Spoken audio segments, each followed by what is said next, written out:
Hi, Danette Layne, the founder of the Lane Change Academy, and I want to talk to you about change because it's the one thing that's constant, right? Change is constant. Change is always happening. You are probably right in the middle of a change, or you just finished a change, or you're about ready to head into a change. Agree? Yeah, change is constant. And at this time of the year, there's a big change going on because we're transitioning into the new year. And at this time, people are starting to write down their goals, their plans, their ideas of what could happen and what they really want to happen. Some people are even doing old-fashioned resolutions, right? New Year's resolutions. Some of us have our brand new journal to write in for the year. Maybe you have a day planner to plan out some of those goals. And maybe some of you are starting to create your proverbial or your important to-do list for the upcoming year. Maybe there's some vacation that you're planning out and doing some research. Maybe you're doing, there's something that you want to learn this year. So you want to go to a conference or some training, or there's a list of books that you want to read. That's what I have on mine. And some of you are making those vision goal posters or vision boards. Yeah. Some of you are making those, right? We start off the new year or after our change and we're ready for the next change, we start off with a clean slate, if you will. We've got our journal, we've got our day planner, we've got our to-do list, we've got our plans, we've got a pocket full of good intentions, and we hit the ground running. We get up early and exercise, we meditate, we start planning healthy meals, we create a step-by-step action plan, we take action on those plans, we're moving around, we're motivated, we're inspired, we're making progress, and then what happens? Bam! That's right. Distraction happens. Oh, whoops, we got to go this way. We got to go that way. Something's coming up. So distraction happens and we get off track and we lose focus. Disillusionment happens because, things aren't working out the way that we thought they would, the way that we intended, the way our to-do list and our vision happen. So we have disillusionment and then we get disappointment. Like, this is not working. So now what do we do? And then we can either slip into the pout, party, pray, or pump me up, to get us kind of back on track into the thing. And we eventually do, because our calling and our dreams and our desires, they don't go away. They just keep nudging and just keep pushing on us. And so we get back in the game and we try it again. With this time, though, we have not only our motivation and our pump me up and our calling isn't leaving us alone, but we've got a little bit of doubt creeping in, and now we've got motivation and doubt as our allies as we're going forward with our plans. So here we are, we're moving forward, and within about 3 months, no kidding, almost every time, we have just slowly eased our way in. We've lost our focus, we have shifted our goals, and now we're chasing some other goal or shiny penny or some other thing that's crossed our path. And maybe we have shifted in and settled into some old routine that we've been doing for years that just works, just going through the motions, keeping life afloat, if you will. But ring, ring. Ring, ring, your calling is calling. It won't leave you alone. Those dreams just keep coming in, whether it's when you're asleep at night or during the day or when you're driving down the road or when you're taking a shower. They just kind of keep knocking at you because you're here for a purpose. You're here to answer those rings, those calls to your calling, so to speak. And you come to this point where you can't ignore them, but you don't know what to do. Now, I know what this feels like. This is like a very frustrating cycle. We rinse, lather, and repeat it. And it gets very old and it's very frustrating. And I really struggled to break that routine. I was experiencing it while I was single parent raising a family. I got some health concerns while I was experiencing that sidetracked and derailed me. And it was very frustrating. I was paying bills and doing budgeting, and birthdays were just rolling around the calendar every year, just year after year. And I wasn't making progress on those things that were really important to me and the calling that kept calling me. Well, maybe you've experienced that same frustrating cycle. I can understand how that feels. What I found is there are two really big things that contribute to that pattern that set us up for failure. And the first one is you may not be really clear and solid in your identity and your mission and your values and a handful of other things that are really important. The things that really serve to inspire, they should be inspiring and informing and directing your mission and your goals so that you have all of that alignment. And you don't just have alignment so that you have a planned out and a purposeful life. It's really to get to the core of what we all want. We all want a deeply satisfying and meaningful life. We want to be happy and harmonious with ourselves and with others. And if you don't have those things, if you're just doing goal setting, it's just like throwing spaghetti at a wall to see if it's going to stick. And that's not a very concrete and solid way to do goal setting. Now, I know some of you have done values work or inventories or other personal development activities over time in the past. And my question is, where is that information now? You know, I run into a few people who have their mission statement tucked into their wallet and they bring it out to show others and maybe to remind themselves. But this is problem number 2. Even if we've done the work, the information is scattered and our brain is also scattered. So we lose the material, the information that we created, but most importantly, we lose the connection that we had when we created it or discovered it when we were in that coaching with our coach or with the training program or at that retreat. And if you've ever attended a conference or a training or a retreat and brought home that binder that sits on the shelf that you've never cracked open, it's there to prove that you went, but you've never used it because you haven't cracked it open since you returned from the train, then you know what I'm talking about. So here's the solution. Number 1, you have to do the work. And number 2, you need to have the results. You need to have that handful of things that is so important to you. You need to have it by your side, easily and readily available. And you need to review it on a regular basis. Now, here's how I learned that. Back in the day, I was making the goal posters, you know, and doing the goals, writing down the goals in different colors and mapping it out in a mind map. And I put the goal poster together, the vision board together, and I put the pictures, I put the words up there. And at first I just thought it was so thrilling to have that visual picture in front of me of the things that I wanted in life. And I was doing that year after year after year and having fun. Well, one time between Christmas and New Year's, I noticed that as I was doing my vision board, that I was putting on the same stuff that I had last year. I mean, like, it was sitting right there, and I saw it, and I thought, I'm just putting the same stuff on year after year after year. Now, this time it hit me like a ton of bricks because I was experiencing some really not good experience at work. I was kind of working in a toxic environment, and I was trying to make some positive changes, but I just couldn't get a handle on it. I hadn't found a solution. I hadn't found a way through it. I also felt isolated, unsupported, and I really didn't know the path or the steps to take to change it. In fact, what I oscillated back and forth between trying to be a good employee and following my true self. I wanted to do what I was expected and conform and perform. And over here, I had this other stuff that was calling me to be authentic, this convictometer, this thing, this calling that just kept going off and saying, pay attention to me, pay attention to me. So I made the vision board. I did the goals. To be honest, I didn't really have a lot of faith that anything was going to be any different because I was just carrying them over year to year, and I just felt like I was going through the motions. In fact, sometimes I envisioned myself as like a robot, and I know robots are kind of cool and in right now, but I envisioned myself without a thinking kind of life, you know, that I would just go to work, do work, go home, make dinner, put the kids to bed, go to bed, get up in the morning, and do it all over again. Yeah, I even prayed and asked God, could you please take away this desire that I have to help create more harmony in the workplace and in the world? Could you please take away this inkling that I have to want to help others to be a true and authentic leader so that they could create a positive work environment, one where there was honesty and directness and fun and productivity, but not workaholism?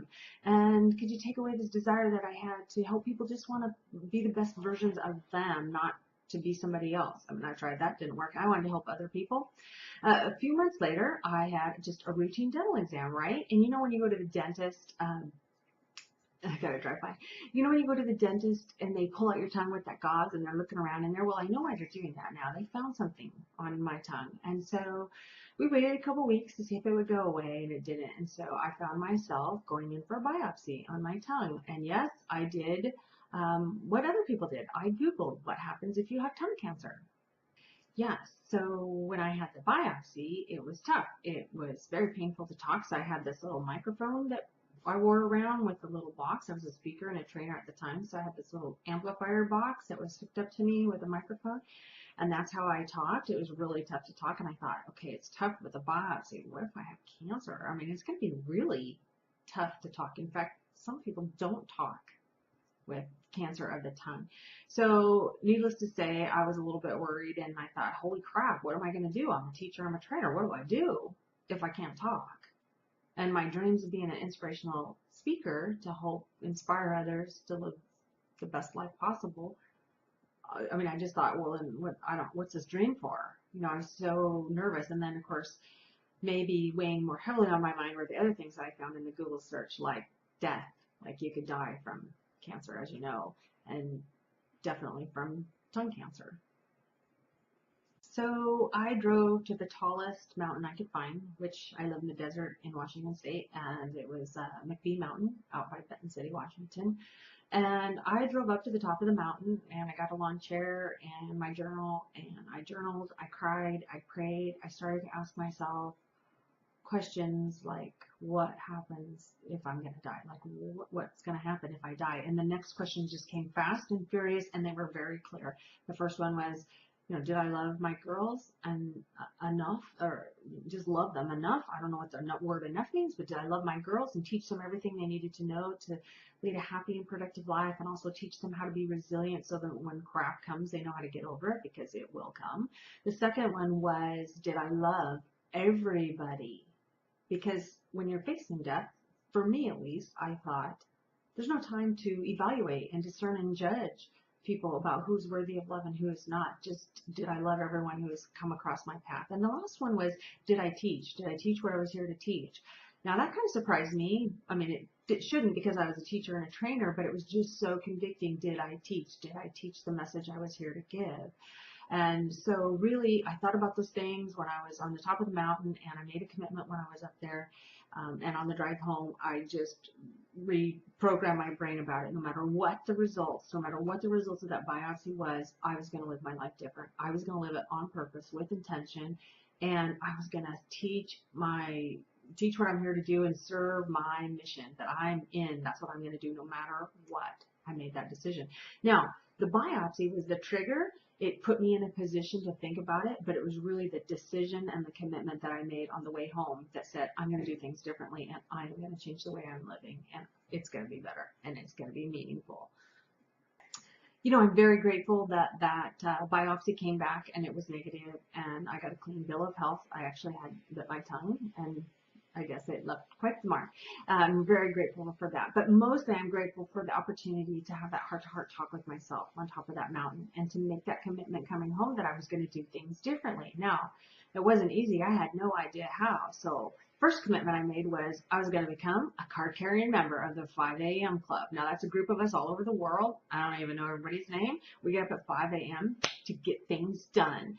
That's right. We get up, we get things done before the world starts their day, and it has been the most powerful thing for me. Now, this wasn't easy because I was a night owl at the time. I'm still kind of am a night owl, but I still get up at 5 a.m. Also, I was a single mom with a couple kids, and so I was up late at night trying to do all the things that I could do after they went to bed, after I spent time with them and put them to bed. But I got up every day at 5 a.m. and I started to educate myself. I read books, mostly pre-internetish, and so I read books and learned from other people. I observed a lot, and I took notes from books that I read. I journaled them out. Tried to figure out what are other people doing that are living the life that I desire to live. I didn't have any models to follow, so I had to do it all myself, which was really long and frustrating, but I was fully committed. And over time, I got a little bit wiser. Some of the things I did is I found some people that seemed to be living the lifestyle that I wanted, and so I took them out to coffee and asked them questions to learn from them. And I also got wiser, smarter, and hired some coaches and counselors and mentors to help me get in places faster, whether it be in my personal life or my business life. And also I hired those people to help me get through blocks that I couldn't get through by myself. This is very important. And 5 a.m. Club was the thing that really started to turn things around for me. Here's what I learned from reading those books in the 5 a.m. and what I experienced for my own life. The very first thing that I needed to do was to get crystal clear on one thing, and that was, who am I? I needed to stop trying to be like other people. I needed to stop following cookie cutter designs for living or working or meeting goals. And that meant that I really had to find out who I was and what was important to me, not through the lens of what culture has told me.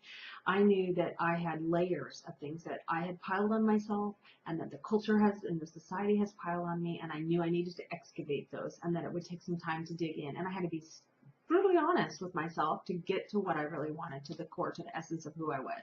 I also knew that I had put masks on, to people please or perform or perfect, or maybe to protect myself, to fit in, to be accepted, to be, part of a club. So I knew I was going to need to take those masks off too, and the risk that came with taking those off.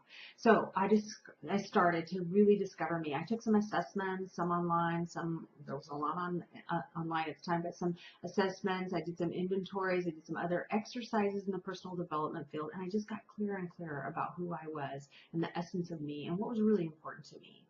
So there is solution number one. You have to do the work. And by the work, I mean you have to do that deep dive discovery about yourself so that you can get really clear. Now, I remember one time I was dating this guy and we had just had a breakup, and I was talking to my good friend Michelle, and she said, Danette, did he do the work? And I said, what do you mean, did he do the work? What do you mean the work? And she said, did he do the work of looking at what he experienced in his last relationship and how he contributed to it and what he was going to do different? Yeah, no. I did that, but he didn't do that. He didn't do the work. I hadn't heard it called the work, but he didn't do the work, and he wasn't willing to do the work, and so it was not going to go anywhere. Well, when things are important like relationships or like your life, you got to do the work. You got to do the work. And I know it takes courage. I get it. It takes time, and it takes an investment of time, and you have to deep dive in, but it's worth it if it's something important to you. Now, when I started to do this learning and started to collect all these things that I was learning about myself and these assessments and stuff, I started to throw them all in this binder. So this is one part of the binder that I was using at the time. It was just a bunch of information. So there were notes from things that I had taken from books that I had read, and I just started to throw it in here so that I could collect it all in one place, because we know that whole binder on the shelf thing that you never open. Well, I wanted all this learning to be in one solid place. Well, the trouble was I didn't really open it. I just added things to it. So I added notes to my what I called my book of intention, because I was living with intention now. I threw notes in there, but I got back to work and I got back out in the real world after my 5 o'clock experience in the morning, and I would hit a wall, or I would start to be that super employee, and I would start to behave or perform or do things differently that weren't in alignment with what I had been learning about myself. And so that really is what causes problem number 2, is that we don't have that information in front of us on a regular, ongoing basis. I created a little summary of some of the things that I was learning about myself, and I put it in a little flip book like this, that had some sheets and that I could put some information in the protective sheets. And I started to read it every morning. I had it by my bed. I started to read it every morning and every night before I went to bed, and it was gold. I had no idea what was really happening, but I was training my brain around the things that were really important to me, and at the same time, I was also staying connected to the core of me, what was true about me, what the essence of me, so that when I went out into the world and I went into that toxic work environment, I stayed connected. I was so connected. Now, I eventually moved my bedside book. That's my fancy name for it, because it was by my bedside. I moved my fancy bedside book to my treadmill. So I would walk or run on my treadmill. I was working on 100 days of treadmill in a row goal that I had, so that I could develop my commitment to exercise. And so I would read through these. Now, that would keep my brain occupied on what was in the book, so that because my brain was saying, get off this treadmill and go sit down and have coffee, so it kept my brain kind of off that, and it also was hardwiring, if you will. I didn't know it, but when you're moving in a cadence like that, in a treadmill or one of those jumping trampoline things, that you are hardwiring in your brain. So I was hardwiring all of this stuff about who I am, all my skills and talents, my values, my goals, my dreams, how I really want to feel, my vision, my mission, my purpose. I was hardwiring it in my body on the treadmill. How cool is that? Every year between Christmas and New Year's, I would hold this calibration session where I would get out my information and my research and my materials. I would go through my book. I would maybe do some of the same exercises again, or I'd look at some of the old exercises. I would look through my book to see if there was something that I wanted to edit or modify or tweak a little bit, and I would create myself a new bedside book at the beginning of every year. So then I would start the new year with a fresh new book, and I would get up and put it on the treadmill with me in the morning and read it, and then read it every night. I would also pull it out when I was making decisions or evaluating plans, like when I was creating my budget. I brought it out. Are things aligned in my life with budget, as they are in my little bedside book? Am I making plans, vacation plans, things to do with my kids, my career goals, everything I kind of ran through this little bedside book. over time, I've modified my little book as I carried it around with me, and I've created a smaller version now, which is what I call my Vade Mecum. And Vade Mecum is Latin for go with me, because this is something that I take with me all the time. It helps guide me. It's a solid thing that I can count on all the time. And it's a little guidebook for navigating life as me. And so I created this little mock-up for my business mentor. Her name's Nicola, and she's so interested in this little handbook that she's going to go through with me in the next session. She is got some big plans going, some big shifts going. Shout out to Nicola. And so she's going to use this to kind of keep her focused and on track, because she could be exposed to very many distractions and bumps along the road. And so she'll be going through the process with me we're going to build out her own Vade Mecum. So here's an example of what the Vade Mecum looks like. Oops, they got some reflection there. Sorry about that. And here's some of the things that are in the book. So there's a compass which directs you. These are the things that you have identified, and which I have helped clarify people what those mean. So this is kind of the compass that leads you, keeps you kind of steering in the right direction. This is your North Star, so some of the ways that you want to feel when you're experiencing things, not just solid results. It also has your mission that we work through, your purpose statement, a little picture there. Whoops, I gotta get you in front of the camera here. Your vision, using the wagon, or not the wagon wheel, but the captain's wheel there to create some vision. It also has a place for your profile. This is a process that I created to help. This is part of the deep dive of who you are. So it includes your personality, your repertoire, your skills, the outlook or attitude, the way you look at life. It includes your flair, your style, how you do things. That's you. It includes the things that you're interested in. I stands for interest. L is love, things that you love and are passionate about. And it includes your experience, because your experience feeds into what you take forward. So like here's an example of your repertoire. You might have some of your skills, your highest skills listed to remind yourself. There's a place also to identify your tribe, so you know who to reach out to when you are struggling and need support, and who to high five when they're working on things. It includes your truth, some guiding principles to keep you going, some wisdom and inspiration from other people. Note to yourself when you get off track what you're supposed to do to get back on, and then this is your desired results. Well, that's actually from my strategic leadership plan, but that's in here. And some, well, so it's a 90-day theme, and then just some hoo-ah for you about being on track. So that is the new little Vade Mecum that I've created, that goes with me, and it goes with some of my clients as they're navigating life and setting their goals and going through change. Here's the thing. Creating this, well, not only did it take a lot of time, but it took a lot of courage. It took a lot of courage to dive past just the surface stuff that I knew about myself, or what other people had told me, or what the society is doing, what the norms are. It took a lot of courage to unravel those layers, and it also took commitment. I was in it, for the work. Like I said, if it's important, a relationship or your life or your career, your vocation, your mission, it's important work. It's worth taking the deeper dive, and some people just don't do it. So it does take courage, and it does take commitment. And I know doing this work has changed my life. I can't tell you how many ways it changed my life. Here are some of the things I can think of that using this, reading it every day, changed my life. I have a little list over here, so I don't want to lose track and just go on and on. But I bought my first house. I was a single mom. I had a bankruptcy in my history, and I bought my first house by myself. I bought 3 cars that I dreamed of in the past. I could never have thought of that I would ever imagine riding or owning those cars. I did 100 days on the treadmill in a row twice, because I was honoring a commitment that came from my work to take care of my health, so that I would honor commitments with other people, but not with myself. So I did 2 100 days of treadmill in a row. I paid off $17,000 in 1 year. The same year, I took a $20,000 cut in pay, and I lost my exemption status because my daughter was no longer living with me. So I lost that on my whole tax scenario, but I still paid that off. And I put money in savings account. I started my own business. I became a paid public speaker, and I wrote my first book. I've gone on vacations to places like Costa Rica, Baltimore, the Canadian Rockies, Mexico, and I'm right in the planning stages of going to India this year. I've reduced and changed my wardrobe and home decor to only things that I absolutely love. I lived in a different country for a couple of weeks while I was working my online business. That was a goal. I learned how to ride a motorcycle. That is so much fun, and I love it. I've taken skiing vacations, and I became a season ticket holder for a local theater. These are all things that may not be very big to you, but they were not on my radar. I did not think those were possible. They were things that I wanted, that I had put off and put on that vision poster year after year after year after year.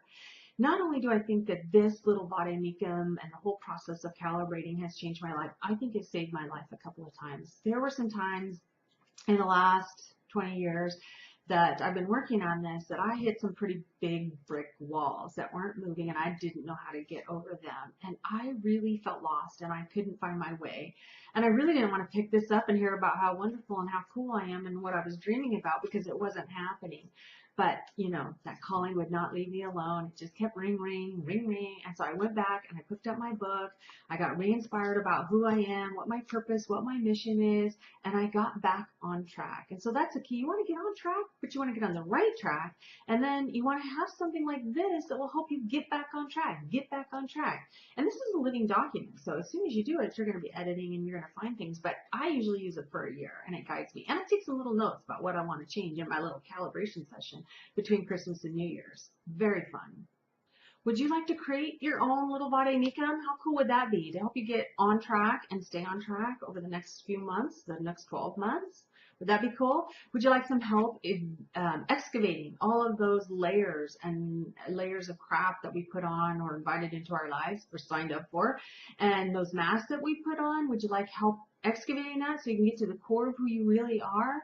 Would you like to have a little guidebook that you could refer to when you're making plans or you're evaluating decisions, or a safe place to come back to when worry, doubt, and fear kind of creep in, and a guide that will help you get back on track when you get distracted or disillusioned and kind of lose your way?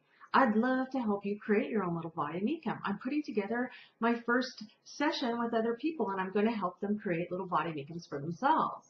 I will walk you through the steps one by one through the deep dive, where we can uncover and get underneath the surface of the things that maybe other people have told you about yourself or the things that you believe.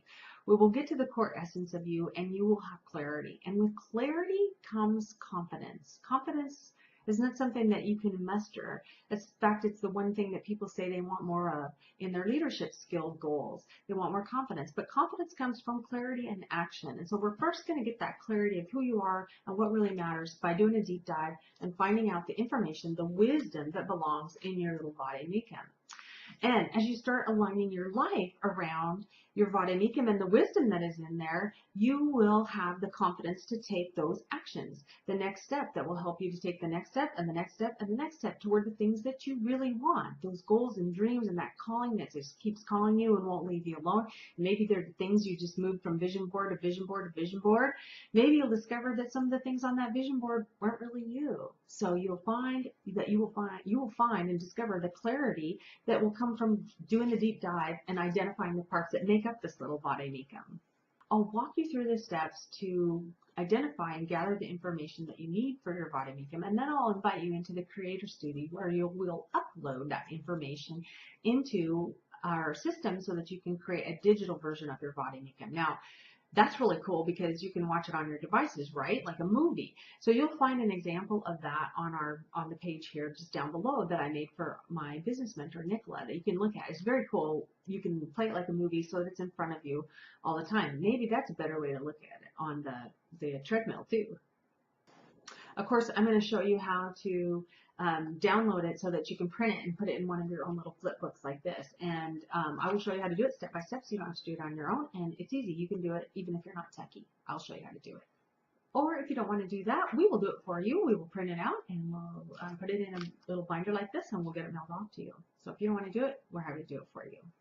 Here's how it works, and you can read the information below. I'll walk you through the steps in 2 live webinars in the evening. These will be a week apart, and you'll have some assignments to complete in between. And then we're going to have a half-day workshop to work through the rest of the steps and exercises for clarifying and articulating parts of your Vade Mecum.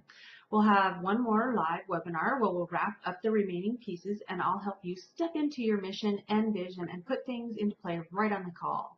So you'll be having worksheets to complete as we go along to vet and collect all the nitty-gritty details that we're going to be using in the Studio Creator. And then I'll invite you into that Studio Creator to upload your information, and we'll create your digital Vade Mecum. I'll also show you, like I said, how to make that printed version so that you don't have to figure it out on your own, and you can do it. Like I said, you don't have to be techie to do it. We'll walk that through. I'll walk that process through with you. So we will walk through this together. I will help you go step by step. We'll do the work together, and it's a lot of fun. Most people really enjoy doing self-discovery, but we're going to do it in a way that's not only fun, but in a way that you can really use it later. No more closed binders on the shelf collecting dust. So step by step over the course of 4 weeks, you can scroll down to see the schedule so that you have plenty of time to do the deep dive and to create your Vade Mecum so you can hit the ground running right away. And I'm thinking of another way to help you hit the ground running. I'm thinking about doing a bonus, probably held a week later, that will be about goal setting. I'll walk you through my goal setting to goal getting process that I have used in combination with my Vade Mecum to get the results that I shared with you earlier. My home, my cars, the travel, my vacations, writing my book, starting my business.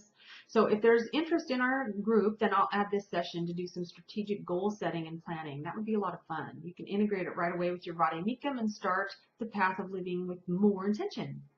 If you're ready to make your Vade Mecum, just click the button and it will take you to a payment page. And after you submit your payment, I will send you an email with some instructions on it and some pre-work, and we'll get started.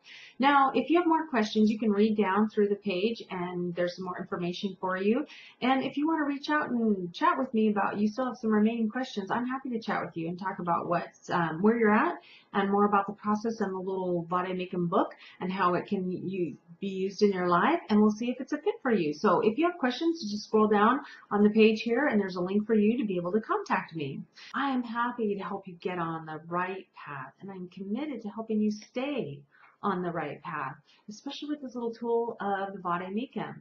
I am really happy to help you walk through those steps, to excavate and to discover and find the core essence of who you are so that your goals and your vision boards are not just aligned with your true self, they're infused with your mission and your purpose and your values and what you're here to do, what the role you are.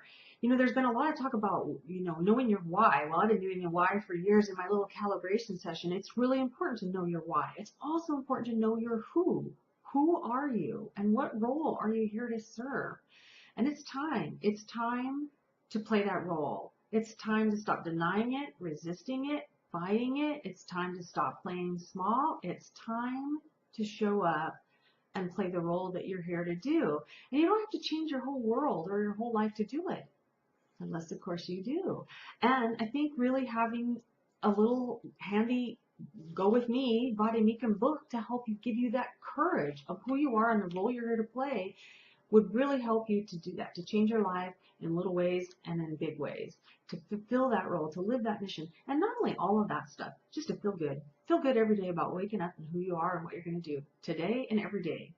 Doesn't that sound exciting to you? It has really changed my life, and like I said, I think it saved my life a couple of times. I am really excited. I hope you're interested. If you want to do this, all you have to do is find the button on this page, click it, and it will take you, like I said, to the payment page, and then I'll get you an email shoot an email out to you, and we'll get some pre-work started, and then I will see you in the first session. So click that button if you're ready to make your Vade Mecum. I would love to help you with that. I would love to help you get on the right track and stay on the right track, and then bring you back when you get lost, because it's not when, but if. Yes. It's not if, but when. It's not if, but when.